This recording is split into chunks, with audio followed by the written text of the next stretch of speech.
Donc bonsoir, merci d'avoir été, j'ai mis dans ma préparation nombreux, disons qu'on est pas mal, nombreux à braver le froid et la neige pour écouter cette deuxième conférence de Carême qui sera consacrée à la crise économique que nous connaissons et dans sa dimension européenne. La semaine dernière, avec monsieur le doyen Benoît Lobet, nous avons découvert ou redécouvert la doctrine sociale de l'Église, avec, me semble-t-il, un message important qui est celle de la notion de propriété privée qui a des droits, mais aussi des devoirs, qui n'est pas illimitée, et donc notamment les propriétaires du capital n'ont pas non plus, je dirais, des droits illimités par rapport au facteur travail, qui est son complément indispensable et essentiel. Sans capital, pas de travail, sans travail, pas de capital. Alors ce soir, nous avons le plaisir d'accueillir monsieur Jean-Jacques Viseur qui va nous présenter son analyse qui promet d'être extrêmement riche sur base de la conversation que nous avons vue il y a quelques moments. La crise actuelle qui est non seulement, comme vous le savez, économique, mais est également culturelle, elle est sociale, elle est morale. Qui plus est, c'est une crise qui n'est pas simplement passagère, temporaire, elle est structurelle et elle est là pour durer. Et la grosse question qui va être posée ce soir, c'est quoi cette crise? Est-ce qu'on peut en sortir et comment? Alors présenter monsieur Jean-Jacques Viseur est une gageure assez difficile à tenir dans la mesure où sa carrière est extrêmement longue et multiforme et diverse. Monsieur Viseur est juriste, il est docteur en droit de l'Université de Liège. Très tôt, il a rejoint les cabinets ministériels du côté de M. Califis d'une part et d'autre part M. Mestat. C'est un Carolo convaincu, comme vous pouvez l'imaginer, et donc il s'est aussi fortement impliqué dans la vie locale de la ville de Charleroi, notamment dans le centre hospitalier Notre-Dame Reine Fabiola. Il s'est fortement engagé aussi dans les mutualités chrétiennes de Charleroi. Et il a mené un grand bateau qui s'appelle l'Université catholique de Louvain, puisqu'il a été président du conseil d'administration. Sa carrière politique proprement dite débute en 1994, où il est devenu député fédéral PSC à l'époque, CDH dirait-on aujourd'hui. Il a été ministre en succédant à Philippe Mestat en 1998, si mes souvenirs sont bons, sous le gouvernement de Anne II. Et alors, plus récemment, il a endossé la responsabilité de bourgmestre de la ville de Charleroi dans les circonstances que vous connaissez. Avant de lui laisser la parole, je voudrais rapidement rappeler les deux conférences de la semaine prochaine. Donc nous en aurons deux personnes qui viendront parler. Thierry Nouzen, qui est responsable d'une entreprise de chocolat à Guilanguin et qui jette un regard original, je pense, sur la vie de l'entreprise, peu conforme aux standards habituels de rentabilité, de profit. Il a une vision beaucoup plus large. Le deuxième orateur s'appelle Bruno Gillin. Il dirige une ASBL à Bruxelles qui s'appelle Convivial et qui s'occupe en première ligne de l'intégration de réfugiés politiques qui atterrissent ici en Belgique, qui ne savent rien du pays, qui ne connaissent pas la langue, les institutions. Et donc il faut les amener, les encadrer dans ce parcours de combattant de ces personnes-là. Dernière petite intervention, et puis je me tais, c'est la question des questions. Vous aurez donc l'occasion, bien entendu, de poser par écrit les questions qui vous intéressent, et M. Viseur se fera un plaisir de vous répondre. Merci beaucoup.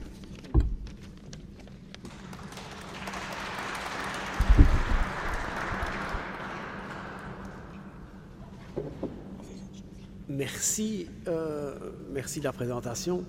Bonsoir à tous et je suis très heureux que vous ayez pu braver la neige et le verglas. J'ai eu très peur que cette conférence n'ait pas lieu parce que ce matin, il faisait vraiment épouvantable. Mais enfin, actuellement, les conditions météorologiques sont meilleures et donc la conférence peut avoir lieu.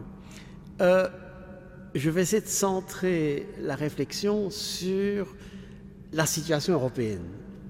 C'est vrai que la crise est mondiale, c'est vrai qu'elle a diverses dimension, mais c'est vrai qu'elle est très particulière à l'Europe et qu'elle appelle une réponse qui est aussi une réponse européenne plutôt qu'une réponse mondiale si nous voulons en sortir.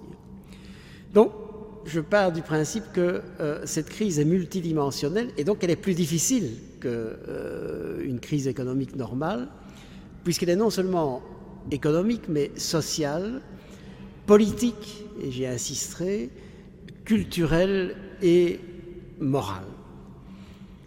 Alors, la crise est d'abord... il y a un problème ici.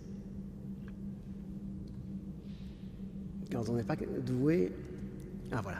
La crise est d'abord économique.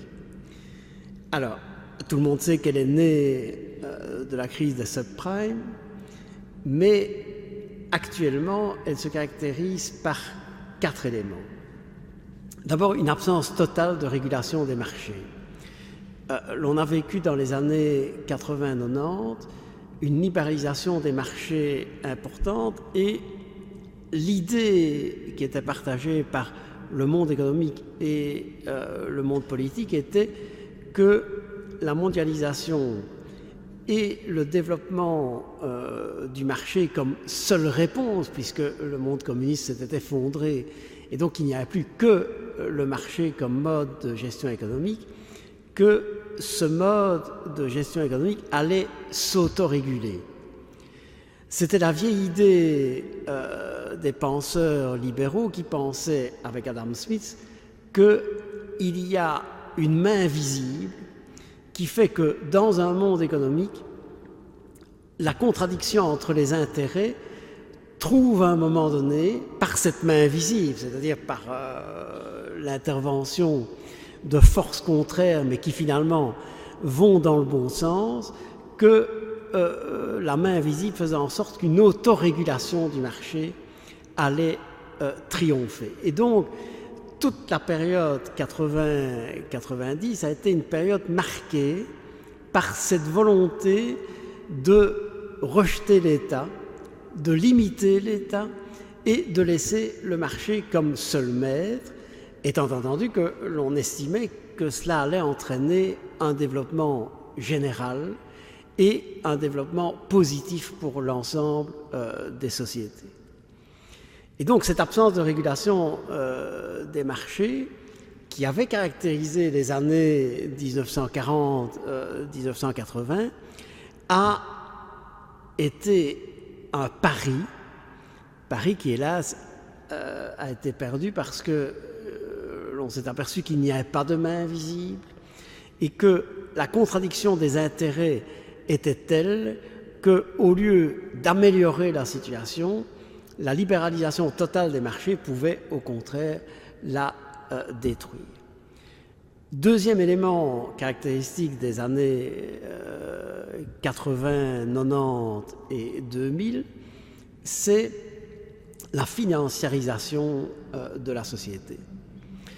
Qu'est-ce que c'est que la financiarisation de la société? C'est le fait que l'ensemble des mécanismes économiques est dominé par le monde financier, par les banques, par les échanges financiers au niveau des banques, et que finalement le système capitaliste peut se développer par la domination de l'argent. Alors ça s'est vu dans une évolution assez nette de la répartition des richesses. Le travail a diminué très fort dans la part des richesses de nos États et les bénéfices financiers sont devenus le moteur du développement, avec deux conséquences. La première conséquence, c'est que le crédit a été extrêmement facile. C'est le temps que nous avons connu, mais qui a été le propre de tous les pays développés, c'est que lorsque vous construisez une maison, on ne vous prête pas 80 ou 70% de la valeur de l'immeuble, on vous prête 120%, en se disant, eh bien, la valeur de l'immeuble va augmenter pendant toute la période qui suit, et donc autant prêter plus que la valeur des immeubles, Cela va entraîner une conséquence, c'est que la machine économique va tourner, il va y avoir des entrepreneurs, il va y avoir des ouvriers qui vont travailler pour ces immeubles, et en ce qui concerne le remboursement du prêt, même s'il est supérieur à la valeur de l'immeuble, eh bien, l'augmentation régulière, la spéculation sur la valeur de l'immeuble va faire en sorte qu'on remboursera à des conditions qui sont des conditions où la plus-value sera supérieure au coût de l'emprunt. Cela a connu des perversions particulières, puisque non seulement on a prêté davantage que la valeur des immeubles au moment où on prêtait, mais l'on a élaboré des systèmes dans lesquels les remboursements ne vont pas s'opérer immédiatement, mais les remboursements vont s'opérer après 5 ans ou 6 ans. La crise des subprimes, c'est ça. C'est qu'à un certain moment, la valeur des immeubles diminue, et au moment où commencent les remboursements, eh bien, l'immeuble vaut beaucoup moins, les revenus n'ont pas augmenté en proportion, et par conséquent, il y a une diminution de valeur importante. Troisième élément qui était prévisible, mais qui a joué un rôle déterminant, c'est le déséquilibre des générations. Dans nos pays occidentaux, on assiste, et le mouvement n'est pas terminé, à une augmentation du nombre des non-actifs par rapport aux actifs. C'est un vrai problème parce qu'il faut soutenir la rémunération et la vie des gens qui ne sont pas actifs, et notamment des pensionnés, mais nous sommes dans un système qui est fondamentalement fondé sur cette idée, c'est que qui paye les pensions et la rémunération des non-actifs, ce sont les actifs actuellement. Il n'y a pas d'épargne, l'essentiel de l'épargne n'est pas constitué par ceux qui en bénéficieront plus tard, elle est constituée par le travail des actifs. Comme la part des actifs diminue, il est évident qu'il y a un gros problème de déséquilibre. Et ce déséquilibre est notamment financier, c'est que traditionnellement, depuis 1 ou 2 siècles, les personnes les plus âgées étaient les plus pauvres dans la société. Le paradoxe fait qu'elles sont devenues les plus riches, alors que les actifs sont devenus plus pauvres et moins nombreux. C'est un déséquilibre fondamental dans l'économie, dont les conséquences sont notamment un déséquilibre de toutes les prestations sociales, et notamment des prestations de santé et du coût du vieillissement.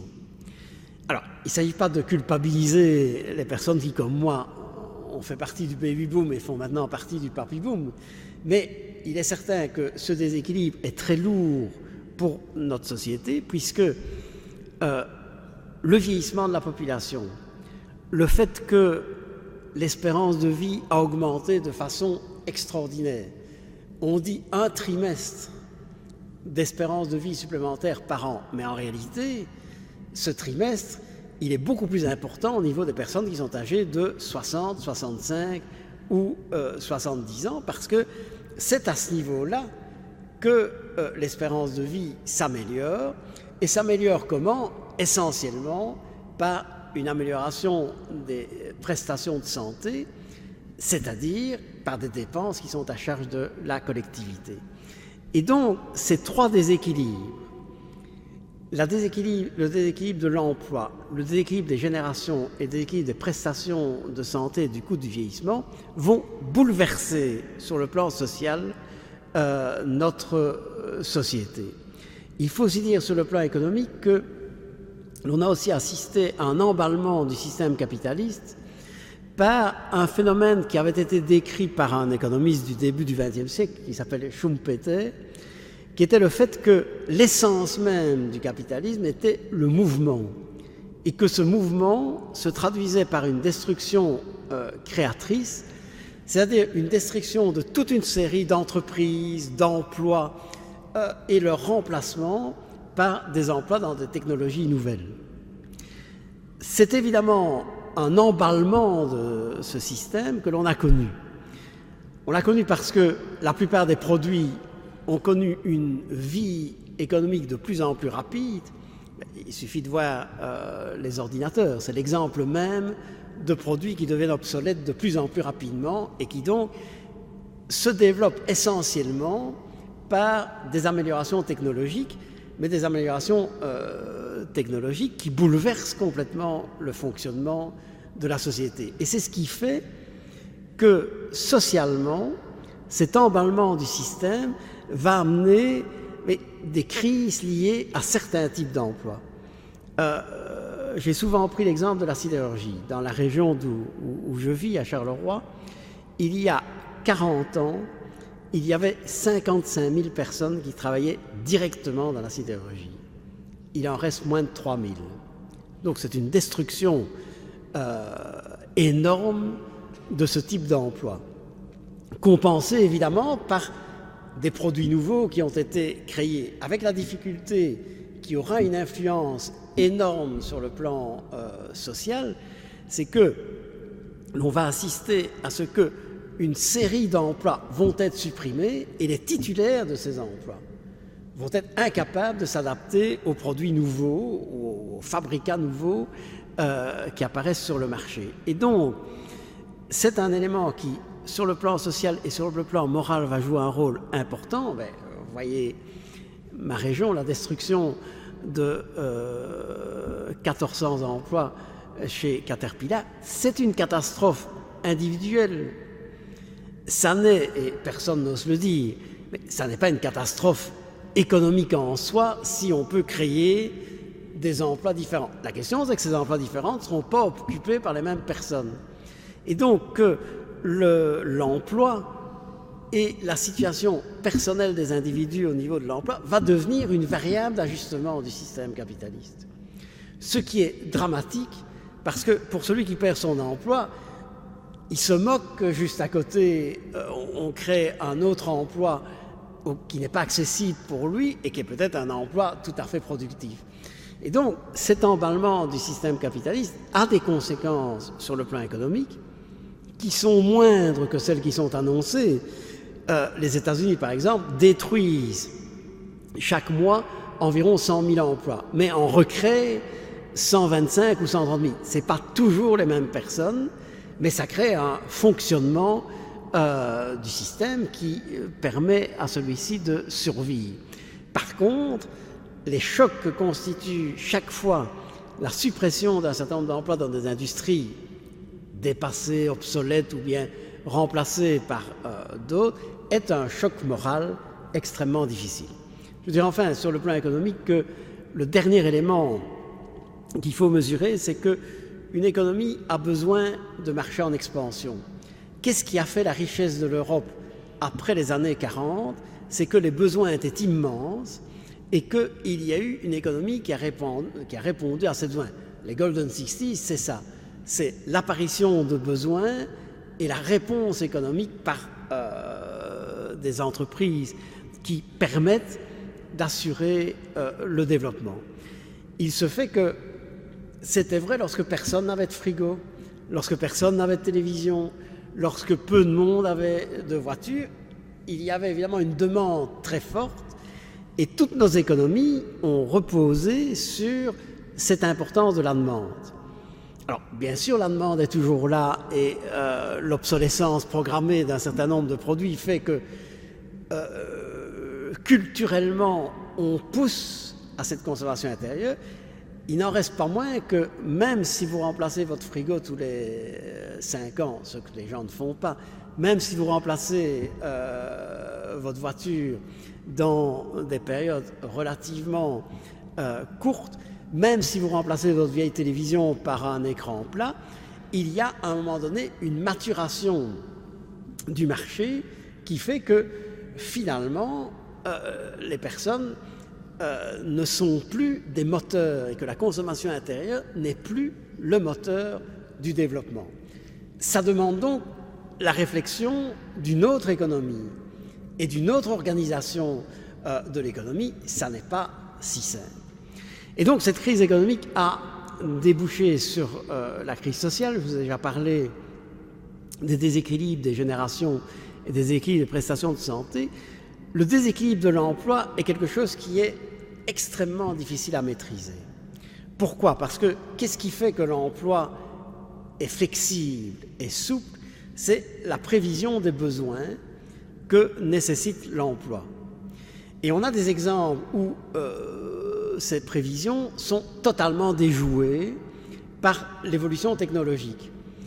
On ne sait pas, à un moment donné, le nombre d'ingénieurs de telle spécialité qu'il faut produire ou qu'il faut former.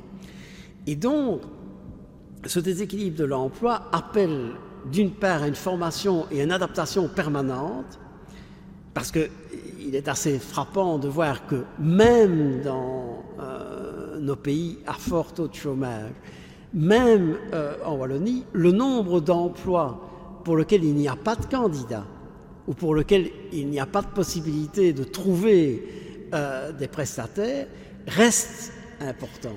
Pourquoi? Parce que l'emploi n'est pas quelque chose de mécanique. Celui qui est sidérurgiste ne peut pas nécessairement être transféré vers une autre entreprise. Et donc, ces déséquilibres fondamentaux impliquent que ce déséquilibre de l'emploi rencontre des réponses très particulières, que certains pays ont réussi à faire. Les pays nordiques, notamment, sont donnés en exemple comme capables de répondre à ce déséquilibre de l'emploi. Mais il n'en reste pas moins que la variable d'ajustement étant le travail, la variable d'ajustement étant le chômage, nous vivons dans une société profondément déséquilibrée et qui ne parvient pas facilement à trouver l'équilibre entre l'offre et la demande en la matière. Je veux dire alors que la crise est aussi, et c'est extrêmement dangereux, une crise politique. De quoi est née la crise politique?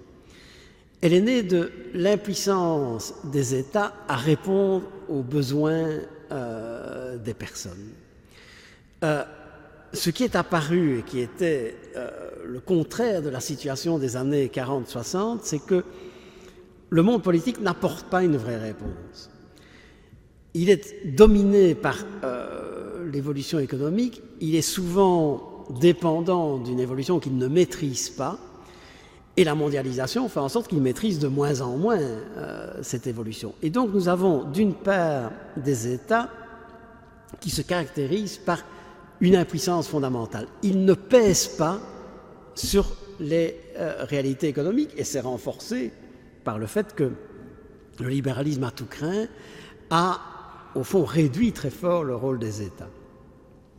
Et un État qui est impuissant, c'est un État qui, politiquement, devient extrêmement fragile. Alors, prenons un exemple dans l'actualité immédiate. On mesure combien le président Hollande est dans une situation difficile. Il a fait un certain nombre de promesses. Il a voulu, au niveau de la campagne électorale, montrer que l'État pouvait jouer un rôle déterminant.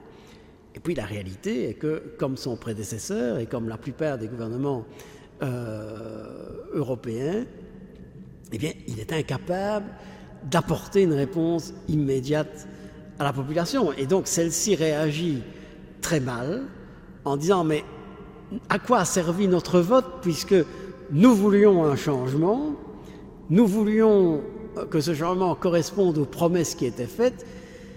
Et finalement, les promesses, elles se réduisent à des traductions dans des problèmes de société qui, finalement, rendent les gens assez indifférents, mais ne portent pas sur le cœur du problème. Le chômage continue à augmenter et la détérioration économique est là. À partir du moment où un État, ou un pouvoir politique n'est pas capable d'apporter une réponse et traduit son impuissance en disant « on ne sait pas faire mieux », il est évident que le doute va pénétrer au niveau des populations et que celles-ci vont avoir des réactions extrêmement dures à l'égard du monde politique et de la gestion des États. Et ça se couple en Europe à une paralysie totale des institutions européennes. Nous sommes 27 pays composant l'Europe et dans toute une série de matières, il faut une réaction qui soit unanime. C'est pratiquement impossible. Parce que les différences sont culturelles, les différences sont politiques. Les élections se déroulent à des moments différents et un homme politique n'est pas le même la première année après les élections et la première année avant les futures élections. Ils dépendent donc de toute une série d'éléments qui font en sorte qu'ils se paralysent et que cette institution européenne, qui devient dans toute une série de domaines la référence, et pas seulement en ce qui concerne la monnaie, mais en ce qui concerne l'organisation économique, elle est paralysée parce qu'elle est organisée à partir de pays à rythme de développement économique différents, et donc l'Europe a vu s'effondrer l'estime qu'on lui portait au niveau des citoyens. Donc ce divorce entre d'une part les États, d'autre part l'Europe et le citoyen crée une véritable crise politique. Et elle se prolonge par l'effondrement des partis politiques traditionnels. Lorsque vous regardez les dernières élections qui ont eu lieu en Europe dans la plupart des pays, rares sont ceux qui ont échappé à la montée de ce que j'appelle l'hyperpopulisme, c'est-à-dire de partis dont le programme est finalement assez indifférent pour les personnes, mais qui sont des partis anti-système. C'est l'idée, c'est pour ça que la comparaison que le roi faisait avec les années 1930 est tout à fait pertinente, c'est l'idée que le monde politique, ils sont tous pourris, puisqu'ils ne résolvent pas les problèmes, et qu'il faut dès lors balayer la situation politique en éliminant les hommes politiques au pouvoir. Cet hyperpopulisme, prenons 3 pays. D'abord, la France. Je ne sais pas si beaucoup d'électeurs, tant de Marine Le Pen que de Jean-Luc Mélenchon, ont lu le programme de ces partis politiques. Je crois qu'il n'y a pas 5%, parce que ces programmes politiques sont totalement inapplicables et totalement impossibles à assurer le développement. N'empêche que lorsque l'on additionne les voix de ces 2 partis, ils atteignent plus ou moins 27 à 30%. Deuxième exemple, l'exemple de l'Italie et des récentes élections.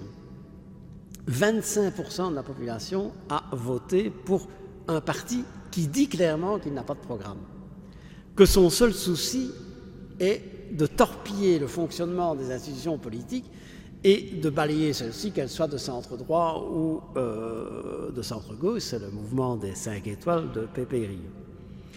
Et l'on sent très bien que la réaction du public a été une réaction anti-système.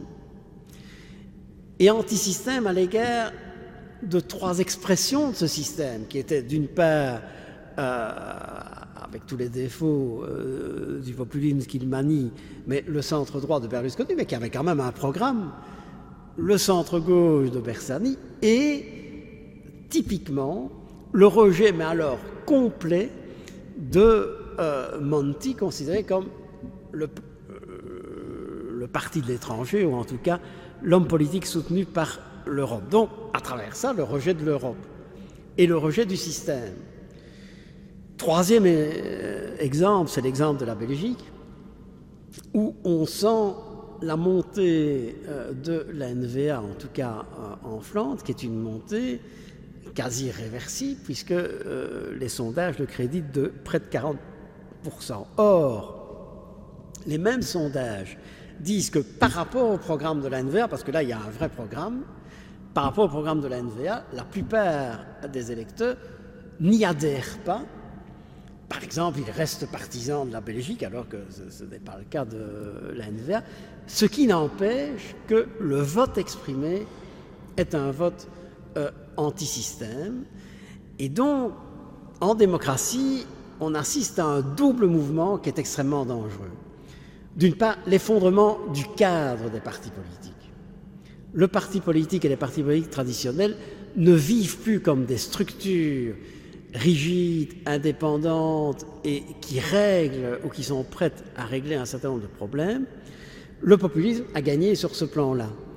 Et donc, la diminution du parti comme intermédiaire entre le citoyen et le fonctionnement de l'État amène un effondrement de la croyance dans ces partis politiques, dont il faut bien dire que les programmes ne diffèrent pas. Je pense qu'on a actuellement au pouvoir 6 partis.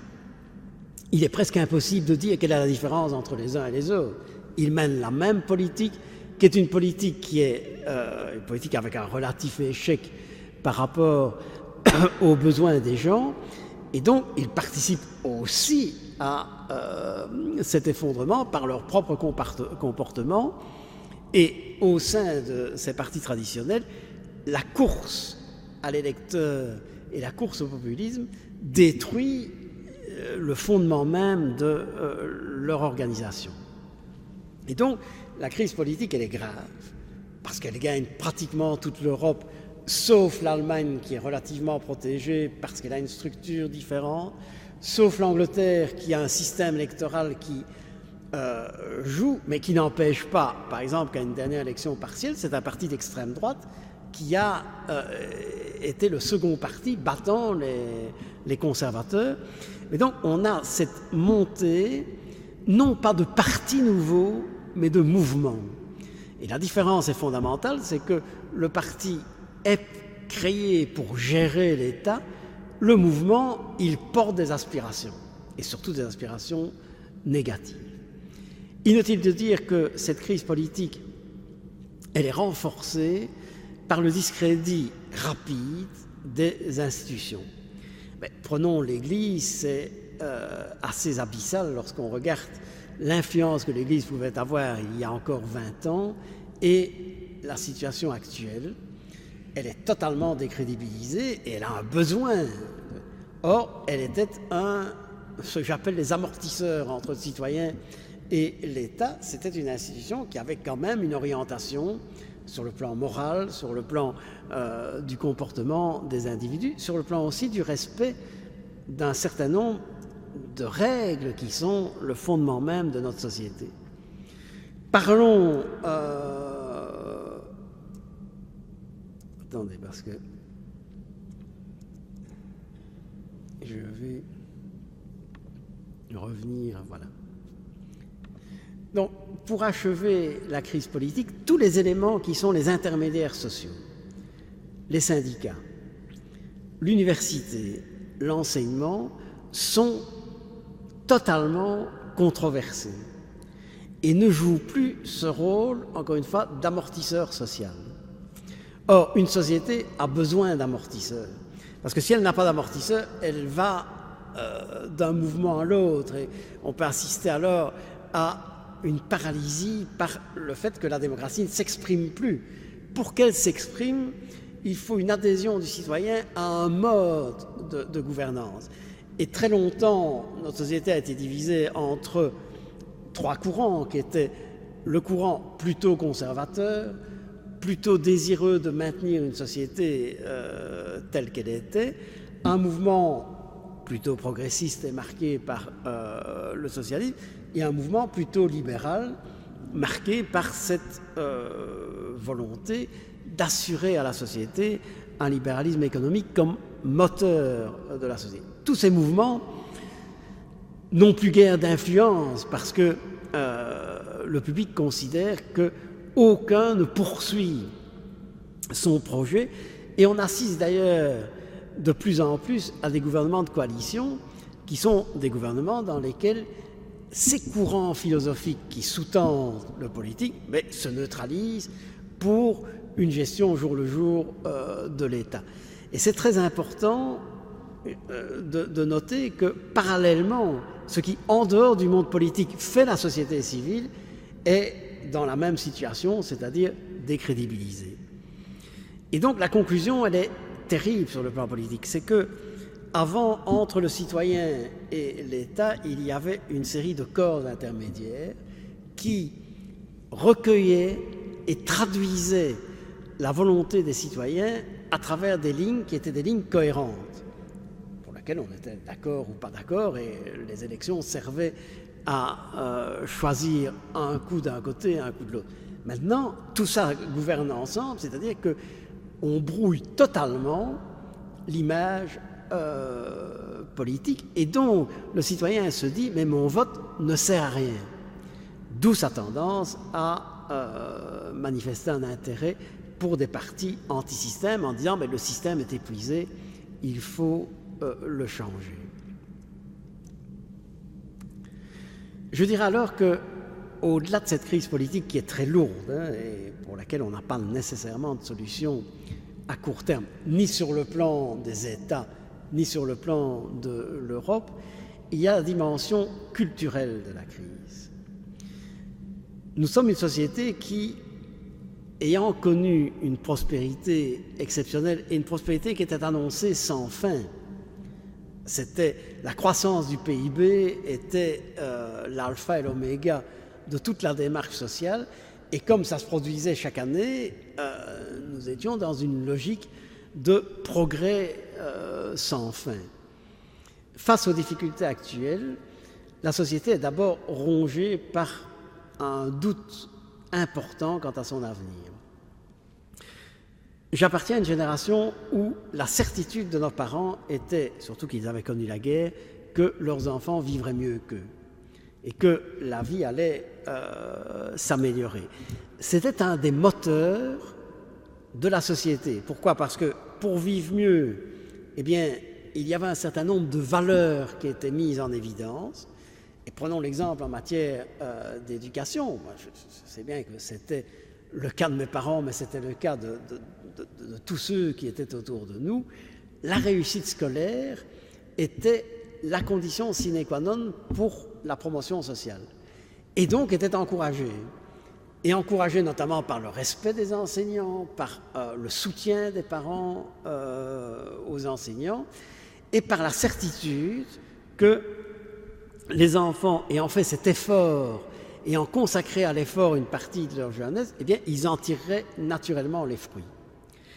Tout cela est largement diminué. Pourquoi? Parce que, d'abord, le diplôme n'est plus nécessairement la clé de l'emploi. Le travail pour acquérir un diplôme n'est plus nécessairement la clé de l'emploi. Et, d'un autre côté, quand j'ai dit tout à l'heure que l'enseignement faisait partie de cette déperdition et de cette diminution des institutions, nous assistons maintenant à une contestation permanente. Et donc, les enseignants n'ont plus le respect de leurs élèves, mais surtout pas le soutien des parents. Ça devient l'exception. Et donc, ça a une conséquence extrêmement culturelle, c'est que les enseignants s'interrogent sur le rôle qu'ils ont dans la société, on leur transfère de plus en plus de responsabilités sans qu'ils puissent toujours les maîtriser, et surtout, ils n'ont plus cette situation qui a été la situation des années 50-60, c'est que l'enseignant transmettait un savoir, ce savoir profitait à l'élève, à l'étudiant, et puis l'étudiant était promu socialement. Donc, on a une société qui est rongée par le doute et qui se demande que nous réserve l'avenir. Et elle est extrêmement pessimiste quant à l'avenir. Et s'entraîne tout de suite une peur. Et je pense que notre société est dominée par la peur. La peur de la perte d'emploi, la peur de la perte de stabilité familiale. Quand on voit le nombre de divorces qui est plus important que les mariages, ça n'est pas sans conséquence sur une société. Ça veut dire qu'il n'y a plus d'éléments. Mon idée n'est pas de dire qu'il faut revenir à la situation antérieure, ce sont des constats. Il n'y a plus la sécurité, et par conséquent, il n'y a plus la sécurité, il y a la peur. Et toute notre société s'interroge sur sa décadence. Se crée alors ce que j'appelle une société de méfiance, et c'est une société extrêmement difficile à redresser. Pourquoi? Parce que dans l'histoire, on a quelques exemples d'un moment où des sociétés ont basculé de la société de confiance à la société de méfiance. Il y a un exemple qui est frappant, c'est la comparaison à la fin du XVIe siècle entre l'Espagne et les Pays-Bas. Et on s'aperçoit que l'Espagne, à la fin du XVIe siècle, a tout. Elle a des colonies en Amérique, elle a l'or de l'Amérique, elle a une puissance économique, politique, militaire qui est extraordinaire, et pourtant, elle va s'effondrer et sa décadence va s'accélérer à travers le XVIIe, le XVIIIe et le XIXe siècle. Et lorsqu'on a analysé les raisons, parce qu'il n'y avait aucune raison, je dirais que l'Espagne au XVIIe siècle, c'est un peu l'Europe au XXe ou XXIe siècle, c'est un élément extrêmement développé d'une société, et on s'aperçoit que dans le même temps, cette société va avoir peur d'elle-même. Et en peur d'elle-même, elle va s'inscrire dans une logique de méfiance. C'est à ce moment-là qu'apparaissent et que se développe de façon très importante l'Inquisition, qui est essentiellement un réflexe de peur et de méfiance.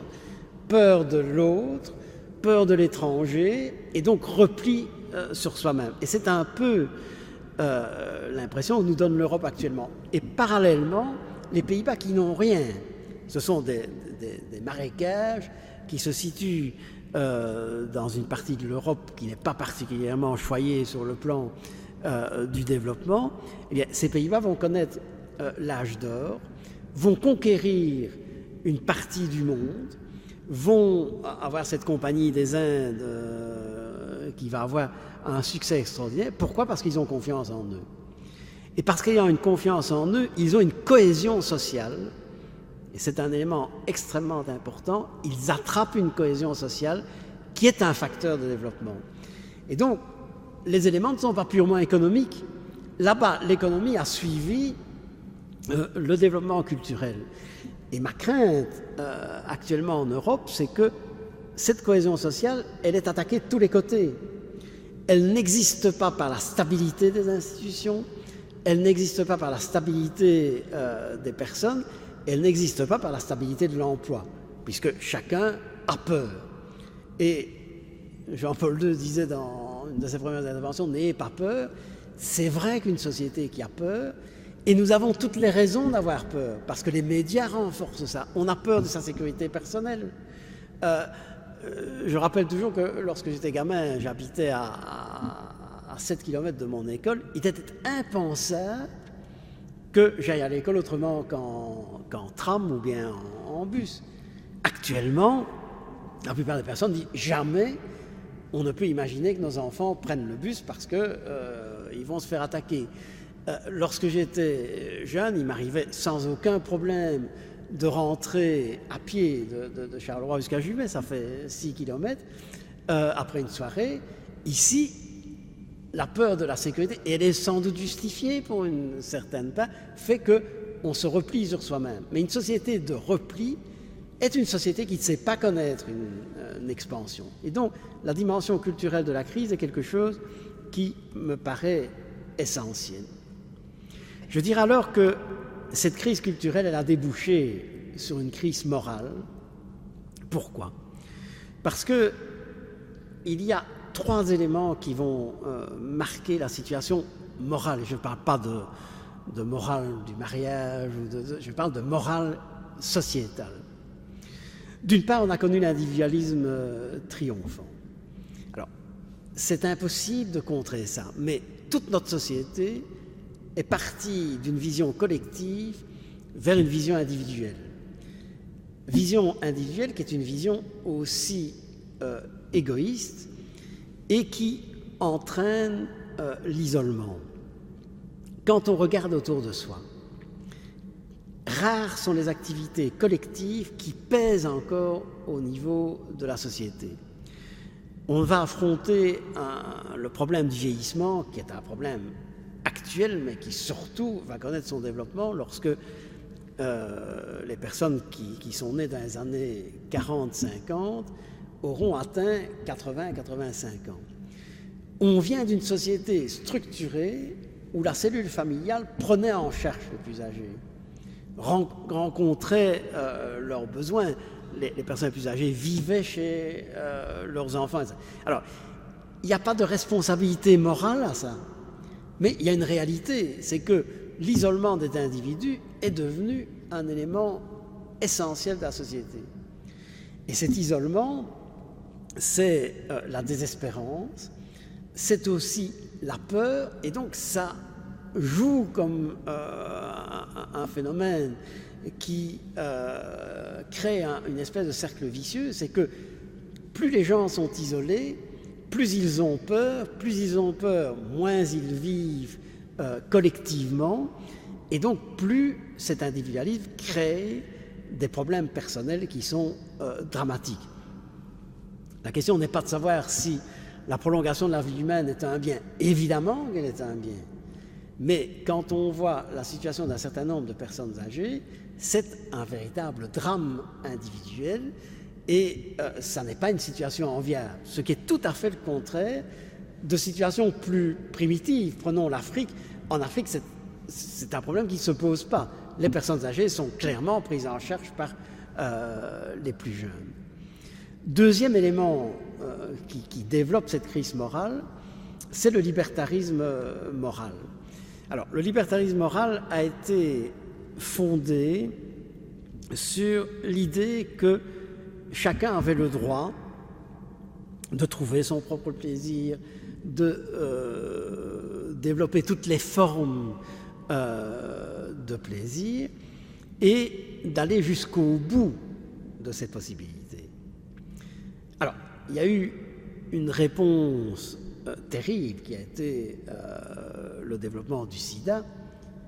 Que le sida n'est pas nécessairement lié au libertarisme moral, mais en tout cas, le libertarisme moral a fortement aidé à sa propagation et à son développement. Mais au-delà de ça, il y a là aussi plus d'angoisse que de bonheur. Et lorsqu'on voit la situation des individus, ils se trouvent de plus en plus dans une situation où cette liberté totale débouche finalement sur de l'angoisse et pas du tout sur le bonheur. Et pour couronner le tout, nous sommes dans une société qui est devenue très relativiste. Tout est égal. Moi, je ne veux pas prendre position dans le débat récent que l'on avait connu en Belgique d'ailleurs, mais à un degré moins, mais sur le mariage pour tous. Eh bien, c'est typiquement une logique relativiste.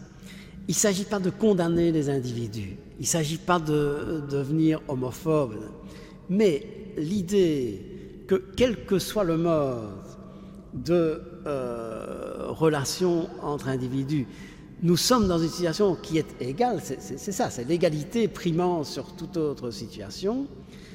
Je pense que ça déboussole et ça brouille la perception. Alors, il ne s'agit pas de condamner. Sur ce plan, on a fait d'énormes progrès par rapport à une société trop rigide, trop moraliste.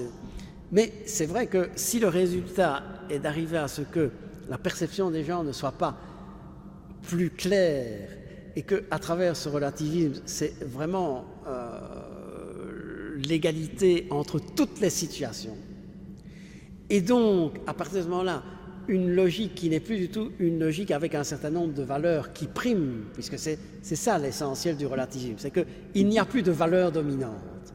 Il y a une égalité des situations. On ne se rend pas compte que la conséquence évidente, c'est l'asservissement des plus faibles et la domination des plus forts. Et c'est la conjonction de ce relativisme et du libertarisme moral qui fait que les gens ont davantage peur qu'ils ne l'avaient dans une société hypocrite et sans doute une société qui n'était pas non plus l'idéal, mais qui au moins se rattachait à un certain nombre d'éléments de valeur. Alors, c'est un tableau évidemment très pessimiste que je vous dresse, et je dirais que c'est renforcé par le fait que l'Europe est elle-même extrêmement malade. Alors, il faut savoir que l'Europe, après la guerre, s'est constituée dans une logique qui était une logique extraordinaire, puisqu'elle était fondée sur la réconciliation entre les peuples. Il faut se rendre compte qu'on sort de la guerre 45, qui est sans doute l'élément le plus dramatique que l'on ait connu, avec les violences, avec les excès, avec la domination des idéologies. Et moins de 5 ans après, il y a un certain nombre de dirigeants européens qui décident que l'on va transcender ça. Et c'est tout à fait le contraire de ce qui s'était passé après la guerre 14 et le traité de Versailles, qui était un traité de vengeance, qu'on ne va pas utiliser la vengeance, mais qu'on va utiliser la réconciliation comme moteur. Et c'est ça l'idée européenne. Elle est d'ailleurs, c'est assez curieux qu'au départ, elle est exclusivement une idée catholique et chrétienne, puisque ce sont 3 dirigeants politiques chrétiens convaincus, De Gasperi en Italie, Adenauer en Allemagne et Robert Schuman en France, qui lancent le mouvement. Et le mouvement est lancé avec une perspective qui n'est pas du tout une perspective exclusivement économique. Ce qu'ils décident au niveau du traité de la CECA, c'est qu'ils soumettent, et c'est très important parce que c'est ce qui ne correspond pas à la situation actuelle et à la mondialisation, ils soumettent l'économie à une vision de solidarité et de compréhension. Et ils empêchent l'économie de devenir l'élément moteur, parce qu'ils se disent que si les guerres de 14 et de 40 sont arrivées, c'est notamment parce que l'économie a été triomphante. Donc c'est vraiment une vision morale. Et ma génération, nous avons été des Européens convaincus parce que nous vivions dans cette logique extraordinaire de l'enchantement européen. C'est pas pour rien qu'on a choisi la 9e symphonie comme hymne national. C'est pas un hymne national de vengeance, d'affirmation, c'est au contraire l'hymne à la joie. Et on a donc là une logique qui est essentiellement la conception d'un noyau européen, qui est un noyau européen où chacun veut le développement économique, mais le veut dans la solidarité et consacre une partie importante des moyens à égaliser la situation des différentes régions.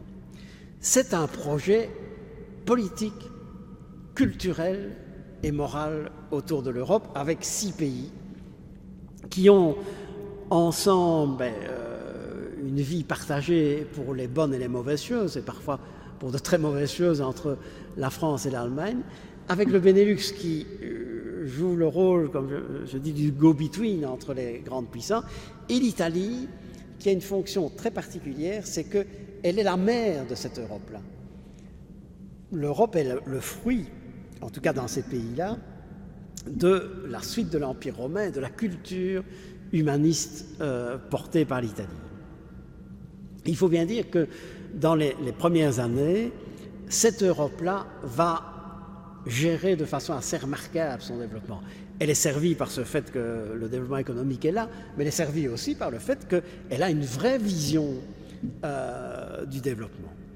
Et ce à quoi on va assister à travers les divers élargissements, c'est chaque fois à des coups portés à cette idée. L'arrivée de l'Angleterre, je pense que c'était une très mauvaise chose, et je pense que les Anglais ont joué un rôle détestable parce qu'ils ont une politique pour qui l'Europe c'est autre chose. C'est d'ailleurs tellement vrai qu'en 1946, Churchill avait appelé à l'Union européenne, mais avait dit ce sera sans nous, sans l'Angleterre, qu'elle est partagée entre son alliance et son appartenance au monde anglo-saxon, et qu'elle veut surtout que l'Europe soit réduite à une zone de libre-échange. Ça va peser terriblement sur le développement de l'Europe.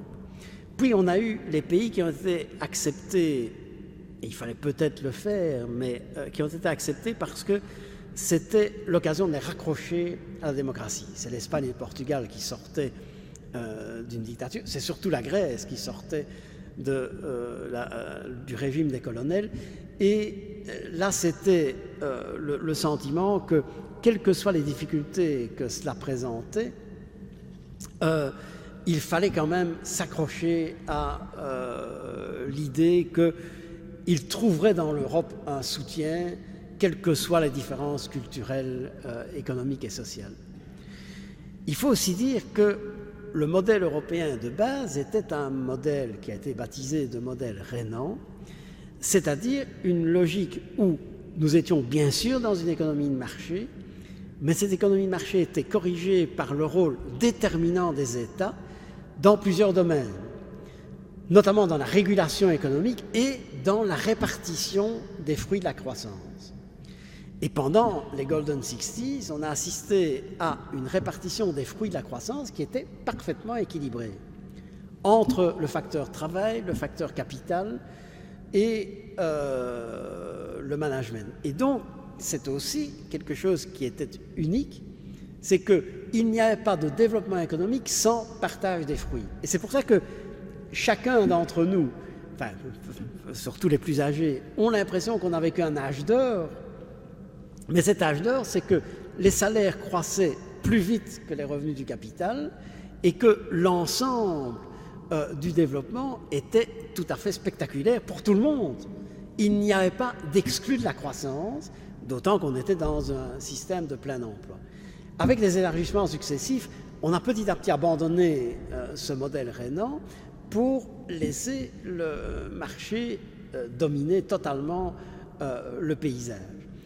Et donc, petit à petit, on assiste à la dissolution de l'esprit européen. Cette dissolution va s'accélérer avec le passage de 15 pays à 27, parce que là, on a intégré des pays, et on les a intégrés parce qu'ils avaient été dominés par le monde communiste, et il fallait faire un effort pour les accueillir, mais on ne s'est pas rendu compte que toute leur culture et leur logique, qu'elle soit économique, qu'elle soit sociale, qu'elle soit culturelle, n'avaient absolument rien à voir avec le noyau européen. Et donc, un pays comme la Pologne est un pays très sympathique, mais ce n'est pas un pays de notre Europe. C'est un pays pour qui l'OTAN était beaucoup plus important que l'appartenance à l'Europe, et où l'appartenance à l'Europe est aussi marquée par le modèle anglo-saxon. Et donc, les élargissements successifs, s'ils ont correspondu à des volontés de faire partager les fruits par tout le monde, ont eu surtout comme conséquence de créer la dilution totale et la dissolution de l'esprit européen. Et aujourd'hui, tous les sondages le montrent, il n'y a entre le citoyen et l'Europe plus guère de confiance et plus guère d'éléments permettant de vraiment se dire qu'à l'instar des États-Unis, à l'instar de la Chine ou à l'instar de l'Inde, on crée un pays ou une structure étatique qui est capable de s'exprimer d'une seule voix et de traduire un projet économique et social et d'essayer de l'imposer, ou d'essayer en tout cas, pas de l'imposer par la force, mais de le faire peser dans la vie économique. La dernière chance qui a été vraiment perdue sur ce plan-là, c'était l'euro. L'euro était une démarche extraordinaire. Elle marquait d'abord, de la part de l'Allemagne, un mouvement de solidarité fabuleux, puisque toute l'Allemagne s'était construite après la guerre autour du Deutschmark et de la solidité du Deutschmark, et ils acceptaient d'abandonner le Deutschmark pour faire une monnaie commune. Une des difficultés qu'on a perçues assez vite, c'est que faire une monnaie commune, ce n'est pas nécessairement par la monnaie que l'on crée un esprit commun. Et ça s'est avéré exact, c'est que la monnaie a été très vite ressentie comme un carcan. Elle est aujourd'hui un terrible carcan pour les pays les moins développés. Et au-delà de ça, elle n'est pas un phénomène de fusion. On ne se bat pas pour une monnaie. On se bat pour un esprit, on se bat pour une culture, on ne se bat pas pour une monnaie. Et ce qui devait arriver est arrivé, c'est que nous connaissons actuellement à la fois la paralysie des institutions européennes, j'en ai parlé tout à l'heure, et des replis nationalistes. Tous ces partis anti-système sont d'abord des partis anti-européens.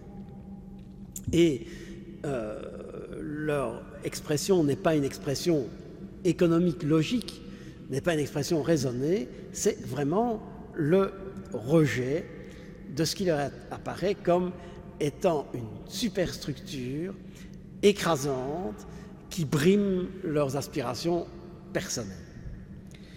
Et donc, l'Europe est faible, elle est très faible en solidarité, elle est totalement déchirée et elle n'est pas considérée comme apportant une réponse aux défis. Elle apporte une réponse défensive, et c'est vrai que l'Europe a sans doute joué, par rapport à la crise de l'euro, un rôle qui n'est pas négligeable, mais pour les gens, il n'y a plus du tout d'identification, Ils ont oublié depuis très longtemps qu'il y a eu une guerre entre la France et l'Allemagne et que s'il n'y avait pas eu la construction européenne, on aurait sans doute eu des tensions beaucoup plus fortes. Ils ont totalement oublié ça. Ils ont le sentiment qu'on a là une superstructure qui vit coupée des réalités. Et encore une fois, la montée des partis anti-système est un élément qui est évidemment très ennuyeux sur ce plan-là. Alors, il y a deux solutions. Il y a les solutions du pire, c'est l'évolution des égoïsmes nationaux et le repli sur soi. Ça crée à terme une disparition du fondement démocratique de l'équilibre des pouvoirs. Et je ne sais pas vers quoi on va, mais on va vers l'aventure. Enfin, vous voyez les Italiens actuellement, ils se demandent s'ils sont plongés dans l'aventure ou pas, parce qu'il n'y a pas de solution. Et il y a une série d'égoïsmes nationaux. Il y a un ennemi commun, c'est l'Europe. Et au-delà de ça, il y a toute l'inquiétude que l'on peut avoir sur le développement. Il y a à terme la remise en cause des gouvernements démocratiques. Le gouvernement démocratique est essentiellement un gouvernement par délégation de pouvoir. Et une délégation de pouvoir dans le temps, c'est-à-dire que quel est le rythme d'appréciation de la manière dont le pouvoir est exercé, ce sont les élections. Entre les élections, normalement, en raison de la délégation, il n'y a pas d'intervention du public. Or, à quoi assistons-nous? C'est que le développement des réseaux sociaux, l'effondrement des partis politiques, le fait que chacun peut intervenir, tout ça fait en sorte qu'il y a une remise en cause presque immédiate. Et reprenons l'exemple français. Voilà un président qui a été élu il y a 6 mois pour une période de 5 ans. Il est déjà totalement contesté et l'action politique qu'il mène est totalement paralysée par le fait que l'opinion a déjà tranché, a considéré qu'il était mou, qu'il n'était pas efficace. Bon, nos gouvernements respectifs ont dit c'est remarquable la confiance faite au gouvernement belge, c'est 26% de la population, c'est un quart de la population, alors que les partis qui font partie du gouvernement représentent ensemble plus de 70% de l'électorat. Donc, à terme, le risque, c'est l'impossibilité de gouverner dans le système démocratique et sans système de remplacement. Parce que tous ces partis anti-système n'ont pas de programme d'organisation des pouvoirs publics. Et il faut bien dire, nous vivons depuis 1789 sur cet équilibre des pouvoirs entre législatif, exécutif et judiciaire. La disparition de cet équilibre, vers quoi ça peut nous mener? Sinon vers une aventure avec nécessairement ces partis anti-système qui ne répondront pas aux besoins. Si on a la disparition de l'euro, et il ne faut pas tout à fait l'exclure, c'est à terme la disparition de l'Europe. Parce que, hélas, les autres ciments européens sont relativement faibles et l'euro est un ciment par défaut, ce qui n'est quand même pas l'idéal dans une société. Et au-delà de ça, qui dit affaiblissement politique, qui dit affaiblissement culturel et qui dit affaiblissement sociétal, on débouche nécessairement sur un déclin. Alors, il sera lent ou il sera plus rapide, il ira de crise en crise ou bien il sera plus brutal, mais nous aurons alors un déclin culturel, économique, social, avec des populations qui seront définitivement exclues de l'accès à l'emploi, et avec la conséquence, c'est que nous sommes alors dans une société totalement déséquilibrée. Depuis 2 siècles, on vit sur le tripode liberté, égalité, fraternité. L'égalité est un des moteurs du développement de notre histoire pendant 2 siècles. Elle est totalement bafouée.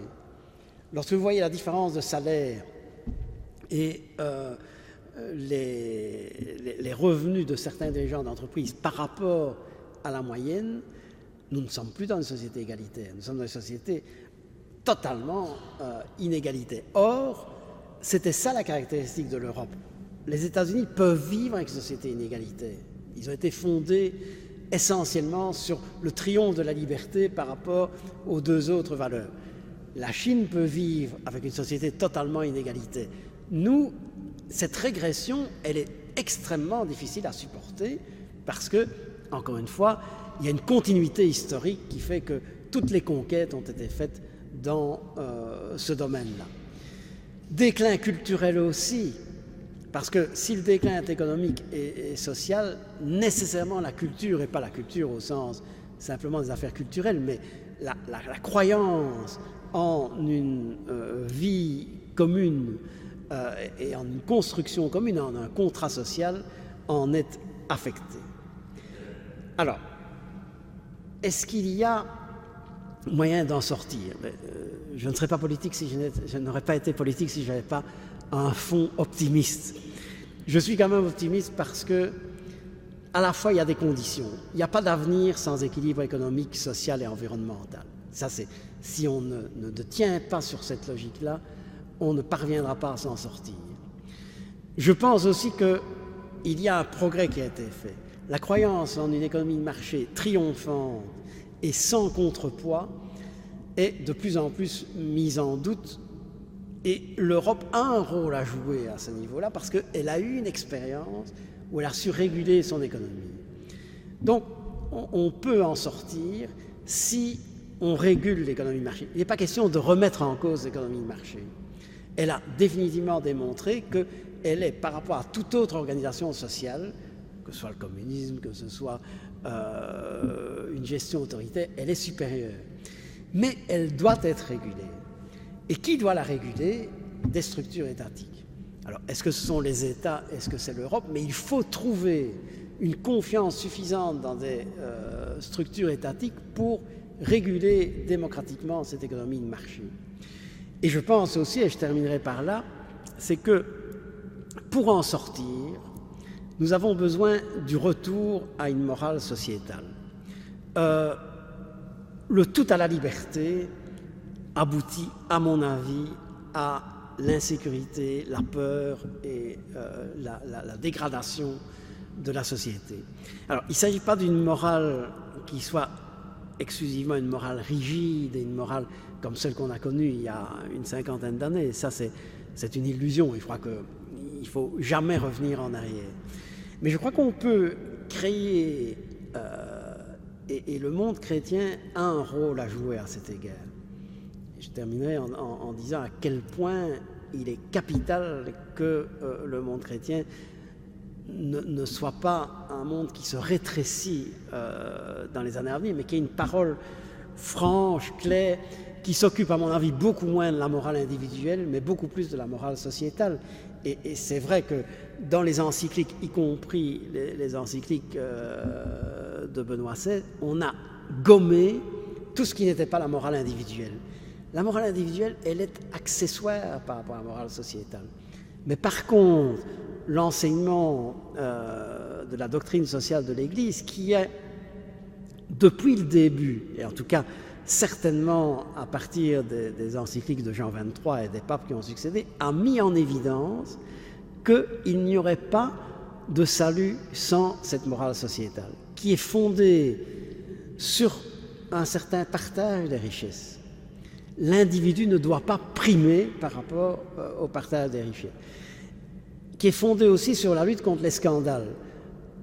Je n'ai pas le temps d'en parler, mais l'Afrique est le scandale de nos sociétés. Nous la laissons dépérir, nous la laissons pourrir, et nous n'avons qu'une pensée, que ce soit nous, les Chinois ou les Américains, c'est exploiter leurs ressources naturelles parce qu'ils en ont. Mais nous n'avons aucune morale à l'égard des plus faibles, et l'Europe a sur ce plan-là un rôle à jouer. Moi, je suis allé plusieurs fois en Afrique.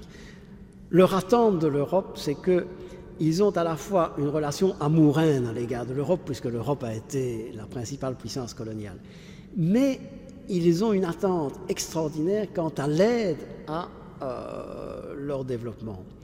Et c'est aussi un domaine dans lequel nous devons essayer d'avoir un rôle. Mais même sur le plan de l'Europe, si nous parvenons, et pour ça il faut avoir confiance, il ne faut pas avoir peur, si nous parvenons à construire cette morale sociétale qui est la base de tout contrat social et la base de tout développement économique. C'est peut-être une hérésie ce que je vous dis, mais il n'y a pas de développement économique s'il n'y a pas à la base une confiance suffisante entre les gens. Alors, je crois que nous avons une chance d'en sortir. C'est dire que nous avons une responsabilité particulière. Nous ne sommes plus du tout au temps où le curé en chair de vérité dictait à ses paroissiens le vote qu'ils devaient exprimer. Ça, c'est terminé, et je ne dis pas que c'est une mauvaise chose. Mais nous sommes dans un moment où l'on attend que les chrétiens fertilisent véritablement cette logique. Je crois que les esprits sont mûrs, parce que tout le monde se rend compte que nous allons dans le mur. Ce que je vous décris comme la solution du pire, c'est quand même la solution la plus probable. Mais qui peut lutter contre une solution probable, qui est une solution de déclin et de perte? C'est le levain dans la pâte, c'est-à-dire un certain nombre de personnes qui, animées par cette idée, par ces grands principes de liberté, d'égalité et de fraternité, et particulièrement de fraternité, parviennent à construire un monde. Donc, je suis beaucoup moins pessimiste que ce que les 3/4 de mon exposé vous ont montré, mais je crois qu'il n'est pas trop tard, mais il est temps. Merci.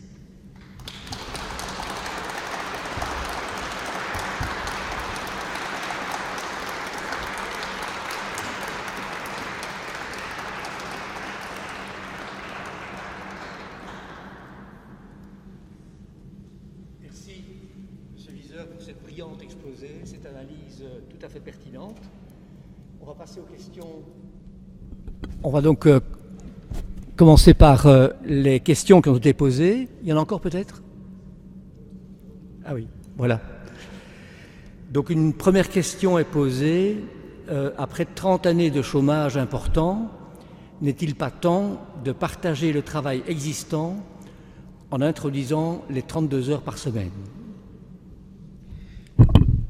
Alors, je dirais là que c'est typiquement la fausse bonne solution. Je l'ai dit tout à l'heure, le problème c'est que le travail, ça n'est pas quelque chose de mécanique qui peut se partager et se régler par le transfert en disant si on travaille chacun 32 heures, on peut redistribuer le travail et limiter le chômage. Ça n'est hélas pas exact. Pour une raison qui est liée essentiellement à l'économie, je disais tout à l'heure, nous avons la coexistence d'un chômage extrêmement important avec une série de postes de travail qui ne sont pas occupés et pour lesquels il n'y a pas assez de candidats. Parce que l'économie fait en sorte que pour qu'il y ait véritablement une fluidité et la possibilité de faire en sorte que Monsieur A qui n'a pas de travail puisse exercer le travail de Monsieur B, il faut vraiment qu'il y ait un effort énorme qui soit porté sur la formation. Les seuls pays d'Europe qui parviennent à limiter relativement le poids du chômage sont les pays nordiques. Pourquoi? Parce que les pays nordiques fondent, dès la perte de l'emploi, leur espoir dans une formation. La Suède a développé le crédit formation individuelle, qui a été repris en partie par l'Angleterre, mais le Danemark est l'exemple type d'un pays où l'on fait en sorte que, grâce à la formation et à l'adaptation par la formation, les gens deviennent un peu plus interchangeables. Mais alors, la réduction absolue du temps de travail crée au contraire des contraintes difficile, et ça a été le cas des Français avec les 35 heures. C'est aussi le cas avec quelque chose à laquelle on a beaucoup recouru, notamment en Belgique, c'était les prépensions. Alors, il y avait les prépensions pour résoudre des problèmes comme dans des entreprises comme Caterpillar ou ArcelorMittal. Ça, ce ne sont pas de vraies prépensions, c'est un accompagnement social d'un chômage. Mais la prépension accessible à tous en se disant, plus il y a de gens qui partiront avant 60 ans, plus il y aura sur le marché du travail des possibilités, ça ne s'est pas révélé exact parce que, de nouveau, ça n'est pas un transfert mécanique. La gestion du chômage, ce n'est pas un magasin dans lequel on a en rayon tel produit, on retire une boîte, on en remet une. C'est autre chose. Donc les conditions économiques passent dans ce domaine-là comme dans d'autres d'ailleurs, essentiellement par un assouplissement du marché du travail à travers la formation. Ce qui coûte très cher. Mais pour vous donner un exemple, nous consacrons à la formation 2,5% de la masse salariale. Les Danois, c'est plus de 6% de la masse salariale qui est consacrée à cette formation. Donc c'est à travers ça que l'on peut vraiment trouver une solution, hélas pas à travers cet échange pur et simple des personnes. Au-delà de ça, et je le disais à mon voisin, une des grosses erreurs, c'est que l'on a considéré que le chômage était une variable d'ajustement identique à celle de la variable d'ajustement liée à la productivité, à l'innovation, etc. Le problème, c'est que ça touche des individus et que l'individu chômeur, même indemnisé, est dans une situation de déstructuration sociale, surtout s'il ne retrouve pas du travail et s'il est chômeur de longue durée, qui est un élément qui, fondamentalement, pèse sur la société. Et donc, que de toute façon, la lutte contre le chômage, par des méthodes qui soient pas seulement de l'assistance, il faut de l'assistance évidemment, mais pas seulement par ça, reste un élément dominant de cohésion sociale. On passe à la deuxième question. Comment redonner goût à nos jeunes pour l'étude et l'engagement politique? Alors, d'abord, c'est une question énorme. Si on avait la solution, je pense qu'il y a longtemps qu'on l'aurait mise en œuvre. Ce qui est évident, c'est que il y a une évolution dans la société. Je parlais de la période que moi j'ai connue, dans laquelle études, promotion sociale et emploi étaient une chaîne assez naturelle et qu'il y avait très peu d'exceptions. Et donc, donner l'amour de l'étude aux enfants, c'était essentiellement leur dire « Attention, si tu ne fais pas des études, tu n'auras pas de promotion sociale, tu n'auras pas un emploi à ta mesure. » Ça a été un levier extraordinaire. La difficulté, c'est que ce levier a disparu dans la mesure où, encore une fois, les écoles ont produit des étudiants qui ont réussi et puis qui n'ont pas trouvé d'emploi. Et donc, il est extrêmement difficile de maintenir le paradigme études et amour de l'étude égale emploi, même si ça reste très largement vrai, avec des situations réelles auxquelles étaient confrontés les gens. Le second élément, c'est qu'il faut une vraie cohésion sociale. Moi, je suis effrayé lorsque je parle avec des enseignants par le fait de la contestation permanente de l'enseignant par l'élève et au-delà de l'élève par ses parents. Et tout notre système fondé sur le respect des droits, mais poussé à l'extrême, a fait que la décision de l'enseignant étant soumise à une série de recours, à une série de réexamens, etc., et parfois à juste titre, parce qu'il y a des enseignants qui abusaient de leur position dominante, il y a une déstabilisation des enseignants. Et donc le problème n'est pas seulement le problème du goût des enfants à l'étude, c'est le problème général du rôle des parents, de la situation des enseignants et d'une société qui a l'obligation de donner cet amour de l'étude et de dire à quel point l'effort est couronné de succès. Mais pour ça, il faut que les gens voient dans la réalité que cet effort est couronné de succès. Donc, et je pense que la question est bien posée, c'est l'élément essentiel de notre vie sociale.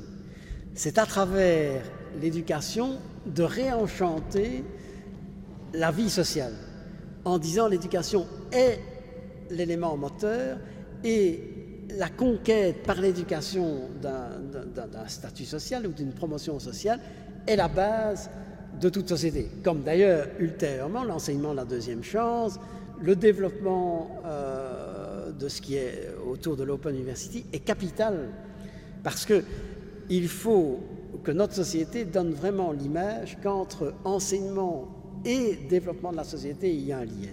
Alors, sur le plan de l'intérêt pour la politique, Je dirais que c'est très difficile. Pour les raisons que j'ai dites, c'est que les partis traditionnels portent de moins en moins une idéologie. Et c'est vrai que lorsqu'il n'y a que de l'idéologie, il faut bien dire que le XXe siècle a connu des partis idéologiques avec tous les drames que ça a causé, que le relativisme qui est pratiqué fait que le monde politique se révélant incapable, pas par son incapacité individuelle, mais par le système incapable de répondre aux problèmes, l'intérêt des jeunes pour la politique est extraordinairement réduit. Et je ne peux pas leur donner tort dans la mesure où, tant que la politique ne constituera pas un mode réel de changement de la société, et pas seulement par des partis anti-système, elle ne parviendra pas à capter les passions et l'intérêt. Deux questions qui sont quasiment les mêmes, des questions plus techniques. Quand la taxe Tobin entrera-t-elle en vigueur, dans quel pays européen, dont la Belgique? Alors, la taxe Tobin, dans ma carrière parlementaire, j'ai été l'auteur de la proposition de loi qui a été approuvée d'ailleurs, qui faisait que la Belgique inscrivait dans son arsenal législatif la taxe Tobin en la soumettant à l'accord d'une majorité de pays européens, parce que c'est impossible à créer pour un seul pays. La finance est tellement volatile que si la Belgique l'instaure seule, eh bien, elle va voir fuir la plupart des capitaux et des mouvements boursiers.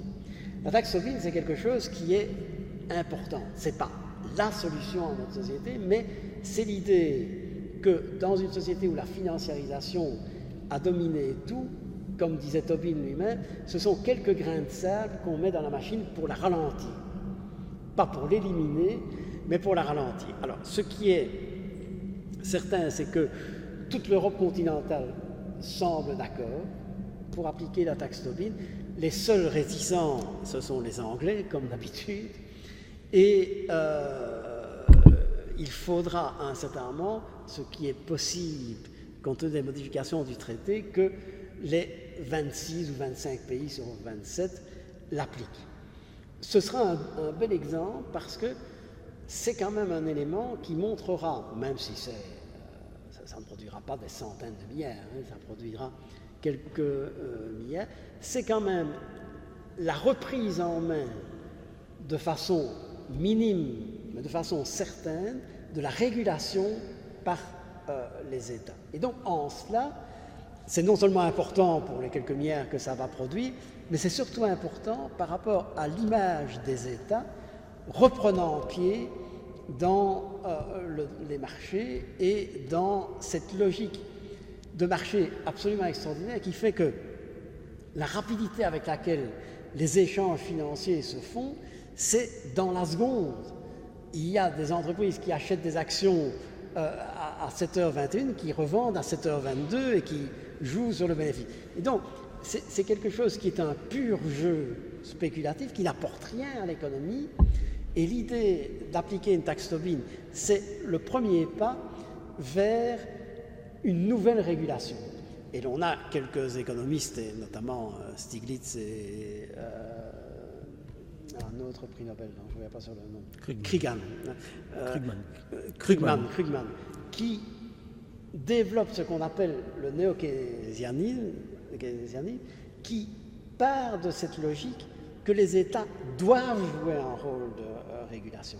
Et la taxe Tobin est un bel exemple de cette régulation. Donc j'espère, la France est maintenant tout à fait déterminée, l'Allemagne l'a accepté, et donc j'espère que dans les mois à venir, en tout cas l'Europe continentale pourra le pratiquer, ce qui constitue quand même un ensemble suffisamment important. L'idéal serait évidemment que les États-Unis et le Japon y adhèrent. À ce moment-là, nous aurions vraiment sur le plan mondial un système optimal. Question suivante, faut-il laisser sortir certains pays de l'Europe? Mais je vous dirais que, je l'ai dit tout à l'heure, dans l'Europe, il y a plusieurs strates. Il est certain que si nous étions restés assises, nous serions beaucoup plus loin dans une logique d'intégration et que l'image de l'Europe aurait été une image sublimée par la logique décise. Maintenant, il faut tenir compte de la réalité et on ne va pas dire que demain l'Europe va se réduire assise. Ce qui serait un élément profitable à l'Europe, c'est le départ de la Grande-Bretagne. Le général de Gaulle avait raison en disant que toute la structure politique, économique, sociale de la Grande-Bretagne est incompatible avec l'Europe. Et depuis qu'ils sont au sein de l'Europe, ils n'ont mis, ce n'est pas des grains de sable dans la machine, c'est des cailloux dans la machine qu'ils ont mis, et ils ont surtout changé l'esprit européen. Et ils sont devenus le pôle de référence d'une série d'États pour qui l'Europe n'est pas une fin politique ou une fin sociétale. L'Europe, c'est essentiellement un instrument économique qui, comme tous les instruments économiques, à un certain moment, ne servent plus. Alors, la Grande-Bretagne va sans doute partir parce que la pression interne est très forte. Et là, le parti anti-système est en train de noyauter très fort le Parti conservateur. Je crois que ce ne sera pas un mal. Maintenant, il y a une autre logique qui devrait être appliquée, c'est que l'Europe aurait intérêt à avoir des strates différentes et des logiques différentes. C'est vrai que notre vision européenne, la vision européenne de l'Allemagne, la vision européenne de la France, de l'Italie et des Pays-Bas et du Luxembourg est certainement une vision brimée par l'élargissement. Et il serait peut-être intéressant de dire qu'il y a une Europe à plusieurs vitesses. Parce que si on ne le fait pas, ma crainte, c'est qu'actuellement nous ne tenons plus vraiment que par l'euro. Encore que l'euro ne s'applique pas aux 27 pays, mais c'est l'euro qui constitue le phénomène d'union. Et j'ai dit tout à l'heure, une monnaie, ça n'est pas, c'est pas le meilleur des éléments pour fédérer. Je crois vraiment que s'il y avait une Europe à plusieurs vitesses, d'abord ça permettrait de régler définitivement le problème de certains pays. Entrer dans l'Europe la Turquie, ça reste un élément qui la dilue totalement, et cette fois-ci avec un pays de 90 millions d'habitants. Alors, je pense vraiment que les 6 premiers pays doivent continuer à approfondir et à surtout cultiver cette image d'une Europe qui transcende les problèmes économiques, et que pour le reste, il y a évidemment place pour un grand marché, il y a place pour des adhésions relatives, mais qui sont quand même très consistantes. Mais je pense qu'il faudra un jour repenser l'Europe en disant qu'il faut tenir compte de son passé historique. Moi, je suis frappé par le fait que, par exemple, l'Autriche et les pays des Balkans ont une histoire commune. Nous n'avons pas d'histoire commune avec les Balkans. Et donc, les pays des Balkans, la Roumanie et la Bulgarie, ce sont des pays qui sont aux antipodes. Nous avons des points communs avec l'Espagne et le Portugal, mais c'est quand même des pays qui ont une logique et une évolution historique qui a été différente à un moment donné, qui n'a pas été celle du centre de l'Europe. Mais c'est très difficile parce que la crainte est évidemment que si l'on touche à l'édifice, il s'effondre totalement. Et donc, il faudra faire comme on a toujours fait en Europe, c'est-à-dire essayer par petits pas, en espérant que la lassitude ne l'emportera pas chez les citoyens. Question suivante, il y en a encore 4. Considérez-vous la subsidiarité, le vote unanime, comme fondement de la morale sociétale? Alors, certainement pas le vote unanime. L'unanimisme est en politique quelque chose de très négatif. Pourquoi? Parce qu'elle se nourrit essentiellement de cette idée très relativiste que toutes les idées se valent et que tous les programmes, finalement, n'ont pas d'importance puisque, au-delà de ça, il y a cette super synthèse entre... Donc, le vote unanime et l'unanimisme est une faiblesse de la démocratie. On a d'ailleurs utilisé dans le passé l'alliance de toutes les forces politiques que dans des moments extrêmement graves, mais limités. Je pense que le débat politique est sain lorsqu'il met en présence des politiques différentes, des visions différentes de la société, pas seulement sur le plan économique, mais aussi sur le plan social et sur le plan sociétal. Et puis, la démocratie choisit un programme. La pire des choses, et c'est de ça que notre système souffre, c'est que lorsqu'ils choisissent tel programme, et que le résultat, c'est que c'est un programme à l'eau tiède entre celui qu'ils ont choisi et celui qu'ils ont rejeté, à ce moment-là, ils rejettent l'ensemble, en disant, mais à quoi sert le vote? Et c'est ce qui est le principal moteur des partis antisystèmes. Donc, sur ce plan-là, je crois qu'il faut retrouver des angles et des aspérités entre les différents programmes. Ils sont respectables. Et la force de la démocratie, c'est qu'une fois que le peuple s'est prononcé, eh bien, c'est accepté. Je vais vous donner un exemple. C'est que j'ai mené la campagne et j'ai voté très fort contre... Enfin, j'ai milité très fort au Parlement et j'ai voté contre le mariage pour tous. Mais lorsque je suis devenu bourgmestre, mon premier soin a été de célébrer un mariage entre homosexuels. Pourquoi? Parce que j'ai dit, j'étais contre, je reste contre, mais la force de la démocratie, c'est que la loi s'impose à moi comme aux autres. Et ce serait différent en matière d'euthanasie où il y a la clause de réserve morale. Mais sur ce plan-là, ça n'est pas tel que je puisse opposer ma morale personnelle à ce qui est la loi. Eh bien, c'est ça la démocratie. C'est qu'il faut qu'il y ait des programmes différents et puis qu'ils puissent être tranchés. Et une fois que c'est tranché, c'est la loi pour tous. La subsidiarité, il est évident que si tout remonte à l'Europe, on est alors avec une technostructure telle qu'il est impossible d'en sortir. Vous savez combien en France, le fait que l'Europe ait réglementé la teneur des fromages et la pasteurisation des fromages a fait un tort immense à l'idée européenne, parce que ça, c'est aller au-delà, c'est typiquement la technostructure qui s'impose aux particuliers. Et donc, la subsidiarité est certainement une vertu. Le niveau auquel elle s'exerce, c'est quelque chose qui est très discutable. On a l'exemple en Belgique, je trouve que dans la régionalisation, il y a des choses qui devaient vraiment être régionalisées, être rapprochées du citoyen, mais que d'autres, je pense notamment aux allocations familiales, c'est une aberration. Parce qu'il faut trouver le bon niveau où la décision est prise. Mais le principe de subsidiarité est certainement quelque chose de positif si on veut éviter une Europe abstraite où finalement tout le monde ne comprend plus rien à ce qui se décide et donc rejette le phénomène.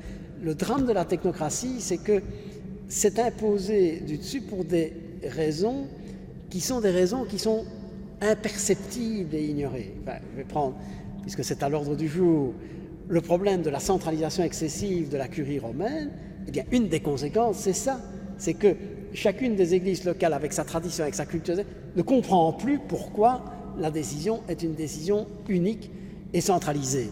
Mais, pour prendre un extrait, je trouve que la curie a un rôle à jouer pour savoir si le catholicisme, c'est différent de l'islamisme, de l'islam ou pas. Hein. Donc, il y a des choses qui doivent être décidées au niveau central. Mais le principe, c'est que la confiance qui est faite à travers la subsidiarité et la décentralisation, c'est un bien pour le fonctionnement des sociétés. Question suivante. Une crise est par définition quelque chose de limité dans le temps.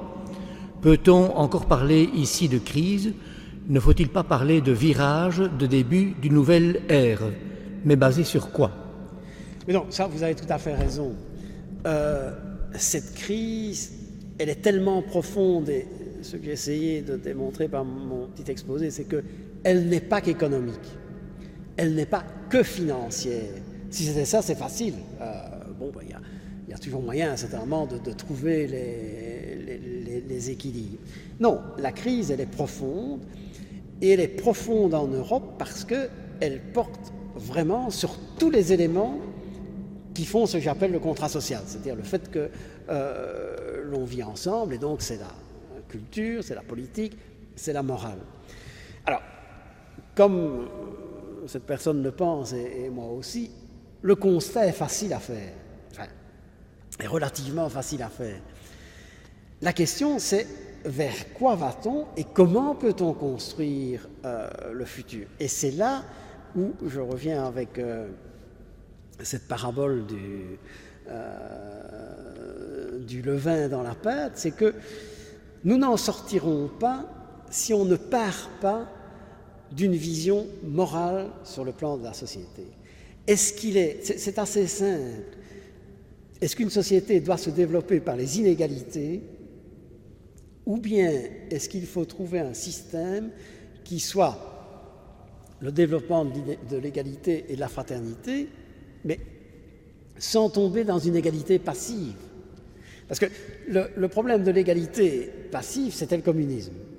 Et ça a montré ses limites, et d'ailleurs son impossibilité, puisque jamais la société communiste n'est née. Il y a eu des pouvoirs qui s'en sont inspirés, mais jamais elle n'a pu naître. Et la logique de la fraternité est une logique fabuleuse, mais il est clair qu'elle n'a pas été construite dans nos sociétés. Alors, moi je pense qu'il faut partir de petits groupes qui, au sein de la société, parviennent à s'abstraire du commun dénominateur qui est donné par les médias, par les réseaux sociaux et par cette situation que je vous décrivais, plus personne entre le citoyen et l'État, si ce n'est le journal d'RTL où 40 minutes de faits divers et 10 minutes de faits importants.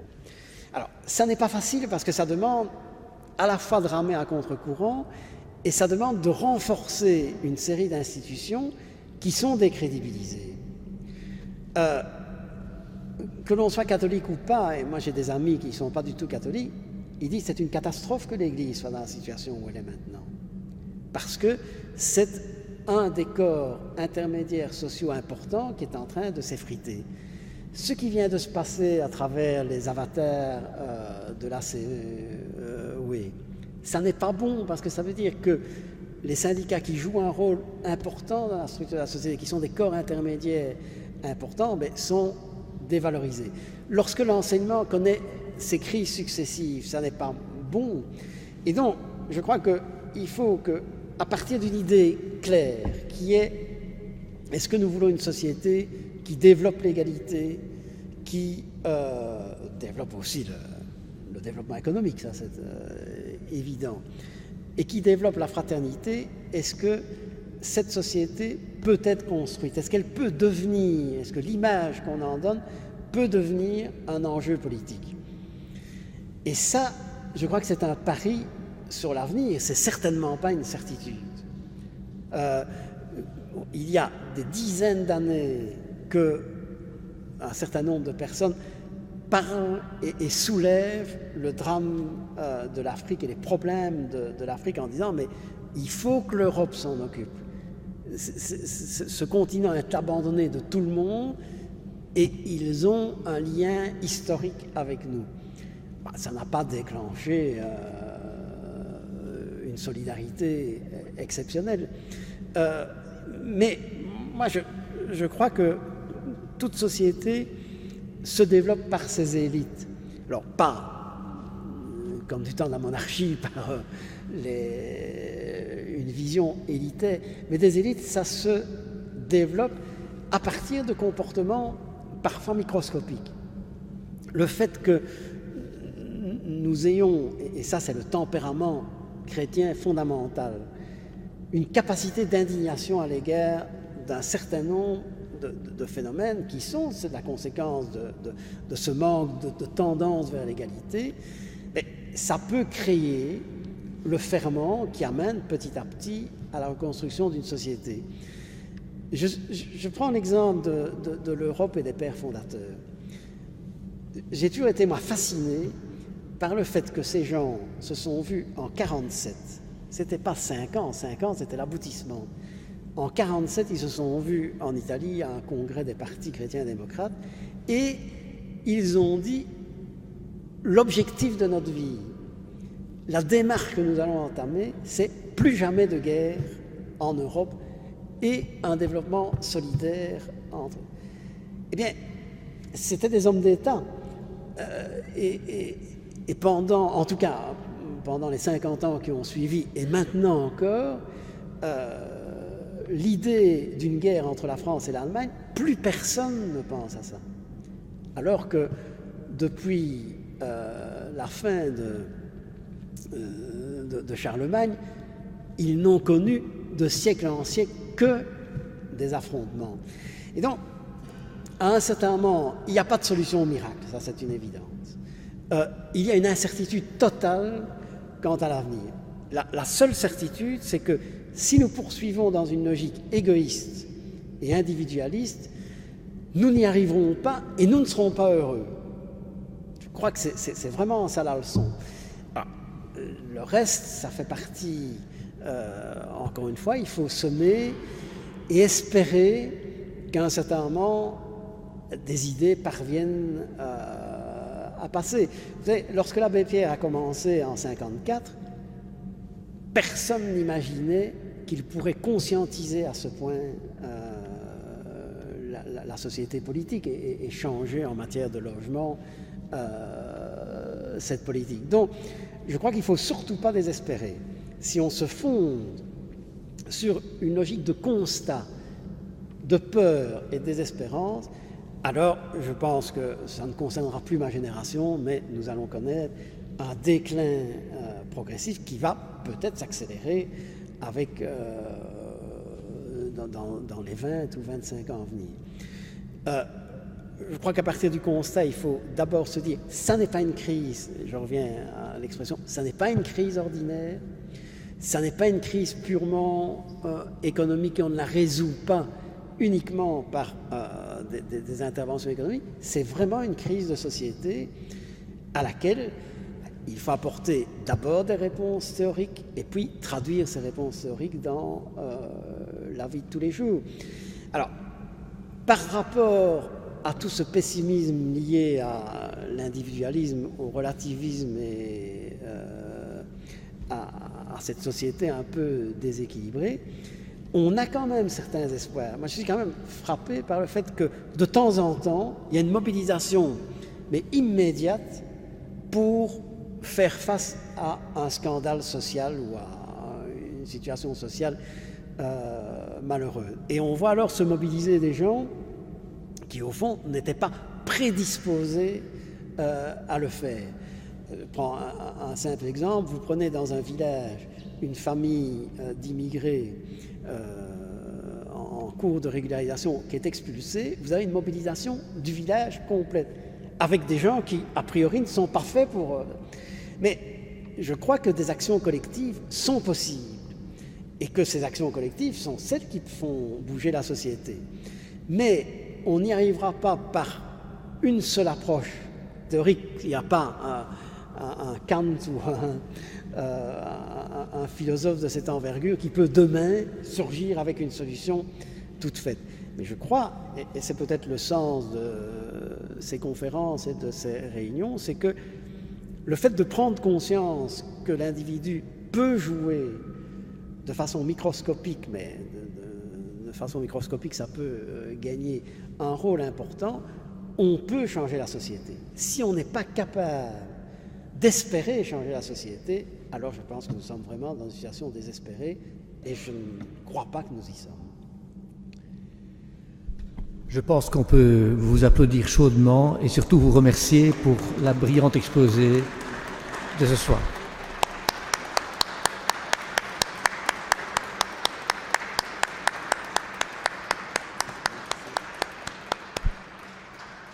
Merci. Super, super. On peut passer au bar qui se trouve dans la chapelle des Rhétoriciens.